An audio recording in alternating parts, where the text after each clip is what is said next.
Hey everyone, welcome to Bending and Breaking. I'm John, and today in this episode we're going to take a look at Song of Songs and try and get a really high level view of how to interpret it. I think Song of Songs is a really underappreciated book in the Bible. Not many people preach on it, we don't really look at it in our Bible studies, and so people often don't read it in their personal time either. And as a consequence, we kind of just miss a whole chunk of God's word and we miss out on what he says to us uniquely in that part. So in this episode, I'm going to go over a few of the difficulties of interpreting Song of Songs at a really high level, and hopefully that'll give us a good foundation for understanding it, or starting to understand it at least. And then in a separate episode, I'll go through the actual content and my personal interpretation of what's going on in Song of Songs. As always, I don't want you to just think the same thing that I'm thinking, but I want you to just take what I'm saying and use it to push you in your own theology and your own understanding of God. All right, let's jump in. We're going to look at three interesting questions when it comes to understanding Song of Songs. The first question is a question of interpretation. The second question is a question of story. And the third question is a question of morality. Okay, so first up, the question of interpretation. So Song of Songs is a really poetic book. It uses lots of flowery language and lots of images. And you can get the feeling of what it's saying, but its peculiarities are pretty hard to tease out. And that's just because it is poetry. And so when we approach poetry, we have to ask, do we read this literally, like this is about love between human beings? Or is it more figurative or allegorical, where it uses the picture of love between humans to really talk about something else?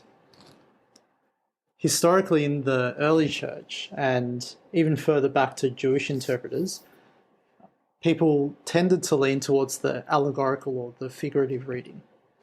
And apparently even Luther and Calvin, who normally read the Bible pretty literally, took Song of Songs in a more allegorical way. So in this view, the relationship between the man and the woman is normally taken to represent God and Israel, or Jesus and the church, or in, I guess, some more creative options, they take it to be a picture of something like the soul moving through and progressing towards perfection. So the strengths of this view are that it provides a clear path to theological teaching, which is kind of what we expect to find in the Bible, and it kind of smooths over a lot of the difficulties of interpreting what's happening in the song between the man and the woman. Because I guess since it's an allegory, you don't really need to dive as deep into each part of the text and into each word. Although I guess there are some theologians that still kind of go right into it and come up with meaning for every detail. The weakness of this view is that it introduces a lot of subjectivity, because I guess unlike other parts of the Bible where we get figurative stories or allegorical stories like Jesus' parables, there's nothing here that says this is meant to be figurative. And there's definitely no interpretation of the meaning of this allegory afterwards like there is with the parables. Even say the book of Revelation, where there's a similar debate over interpretation, there's at least some parts that could indicate that it could be allegory, like where John says he was in the Spirit. Here it just goes straight into the poem, and really the only thing indicating that it could be figurative is the genre of the book itself. So it leaves a lot of room for debate. So historically, people leaned towards the figurative interpretation, and that seems to have been the most popular across time. But there's always been supporters of a literal interpretation as well. And it seems like, at least in modern times, in Western Reformed churches, the literal reading has kind of become more popular. So the literal reading would just read the book as a song of love between two people. The strength of this is that it deals with the song pretty much as we see it, and it eliminates a lot of the subjectivity in our reading, or at least it puts some guardrails on our subjectivity.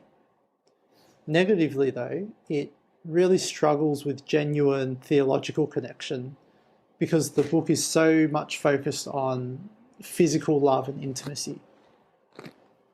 And it seems like when people preach through it, or when we try and make attempts to connect its thoughts to Jesus or to marriage, that jump really seems a bit trite and a bit forced.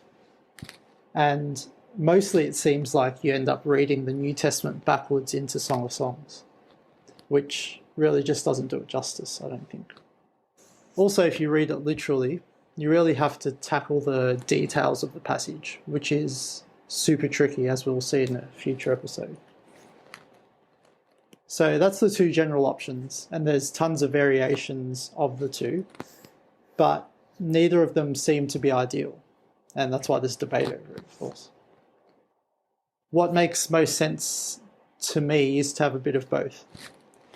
And that might seem like I'm trying to have my cake and eat it too, but I think it comes down to a matter of genre.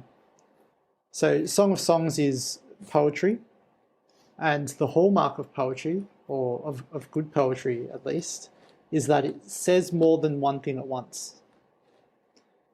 By its nature, it works on a lot of different layers and leaves space for the reader to wonder and to imagine and to fill in gaps and to kind of appropriate that poem or that bit of poetry for themselves.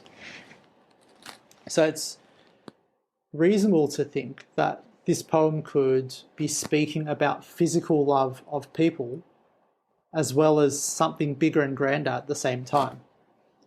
So my own way of reading this is to first read it literally and deal with the matters that it clearly addresses, but then to also realise that this is part of the wider canon of Scripture, and then to think about what the book says on these topics more theologically, and trying to stop myself from jumping to some Christological connection if it's not there. Those connections will be there and they will come out, but just not in the way that we expect them. So I think we've got to really let the book guide us forward and not so much read something from the New Testament back into the book. So in this view, I think you get the strength of both options, but you actually get the weakness of both options as well. The second question is a question of story. Is Song of Songs a compilation of songs that are connected by themes but not really by plotline? Or is it one big song that's connected with an overarching plotline? So it's possible that it's just a compilation of songs without a common plotline. The book starts off with the line, the Song of Songs, which is Solomon's. That's the ESV translation, I think. The phrase Song of Songs could mean the song which is made up of many songs. The evidence for that would be the song itself. There's some pretty clear points within the book where the tone or the setting of the song seems to shift and change pretty harshly without much warning. The strength of this view is that it interprets it in a pretty straightforward manner. And I guess what I mean by that is that the nature of the book is pretty bitsy and it's almost incoherent, I guess. It jumps from one thought to another without any indication. So this view says that if it seems like it's not connected, maybe it's not connected. And so it doesn't have any problems with trying to reconcile different parts of the book. Like, for example, the song seems to describe the beloved as both a king and a shepherd. So if there's no necessary connection between different sections of the book, then there's no issue in describing the beloved as both a king and a shepherd. It's just two different songs with two different situations, and we learn from both of them. The weakness of this view, I think, is that there's quite a distinct set of vocabulary throughout the song, and there's also really consistent themes throughout the song and repeated phrases and repeated images. So even though it does jump around and even though it does feel a bit bitsy, there's a lot of evidence to the contrary saying that it's actually a unified whole. So then it's actually pretty possible, I think, that Song of Songs has a single overarching story. So the phrase Song of Songs, again, could be interpreted as this is a compilation of many songs, or it could be interpreted as meaning this is the greatest song of all the songs. And actually, I think that second reading is more likely.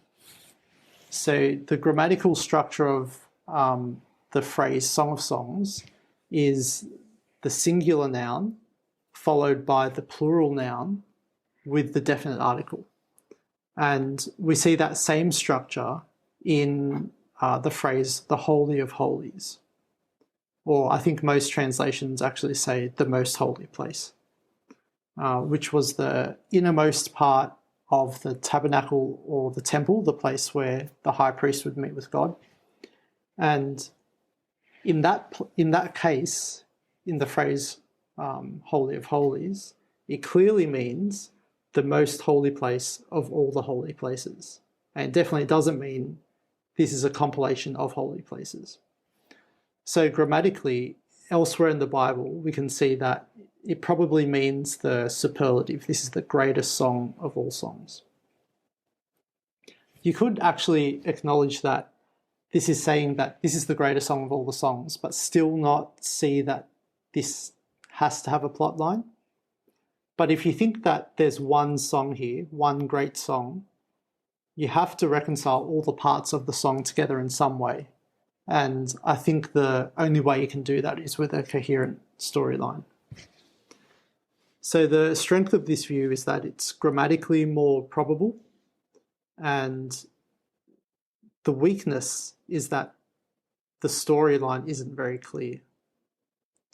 Personally, I think the grammatical structure of the opening line, plus the vocab and the themes that run through the song pretty consistently, is really strong evidence that there is a story to the song, even though it's not clear and even though it jumps around a bit.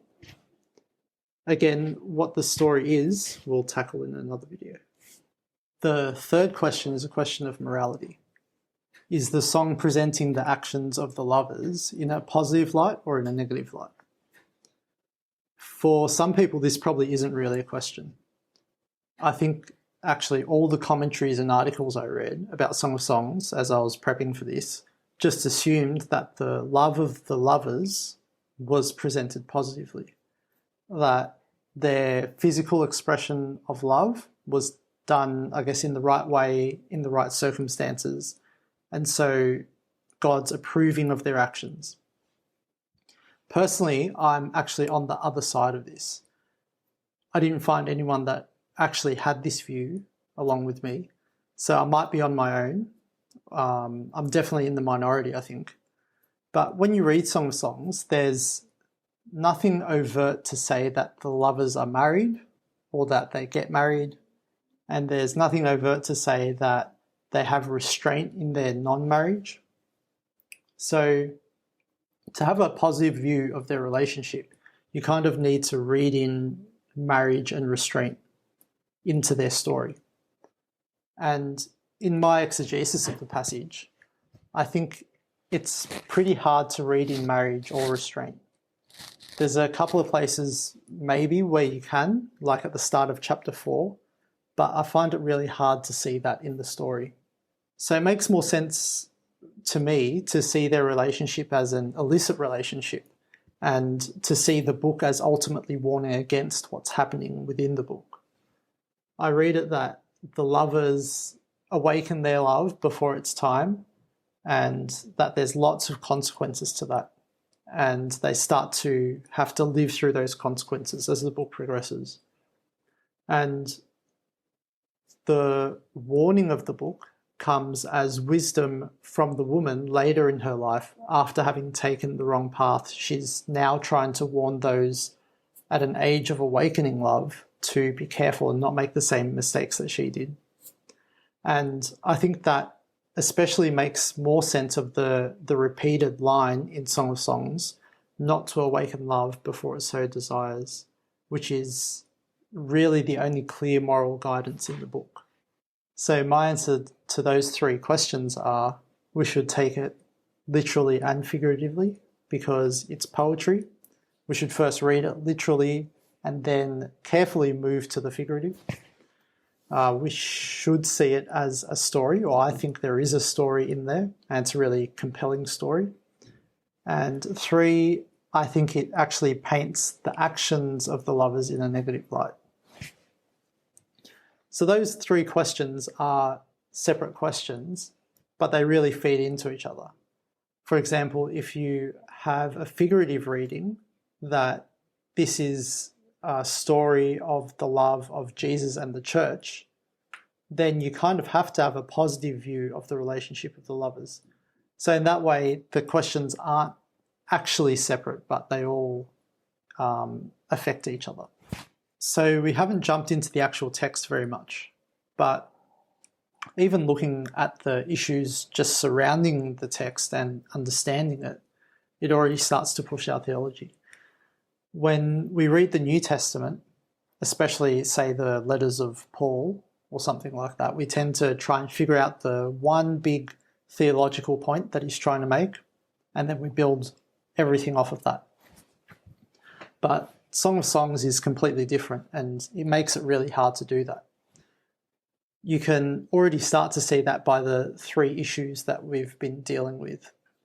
There's so much room for interpretation in the Song of Songs, and that's because it's poetry, and that's because it's such rich poetry.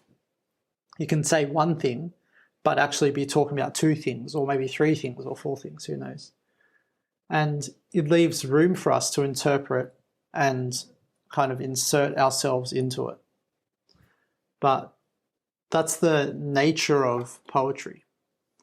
And it's interesting that that's the way that God's chosen to communicate to us in this part of the Bible.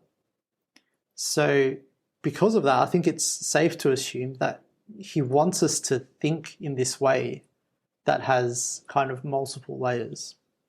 I guess just like a modern song can make one person cry and another person's heart fill with happiness because of the lives that they've lived and the perspective that they come to the song with, maybe God's doing very different things to very different people through the power of poetry. That sounds a bit out there because it's not really how we read other parts of the Bible, or it's not how we're taught to read other parts of the Bible. But Song of Songs is pretty different, I think, than other parts of the Bible. It's a lot richer in poetry. It uses a lot of imagery. There's not that kind of coherence that is found in other parts of the Bible. And so I can only assume that God's written it in a different way because he wants us to read it in a different way. Anyway, these are all just maybes and new ideas that I'm throwing out there as Song of Songs pushes my theology. I'd love to hear what your thoughts on it are, especially if they're different to mine. But I hope this high-level look at some of the issues of interpreting Song of Songs has helped to push the boundaries of your theology. All right, see you next time.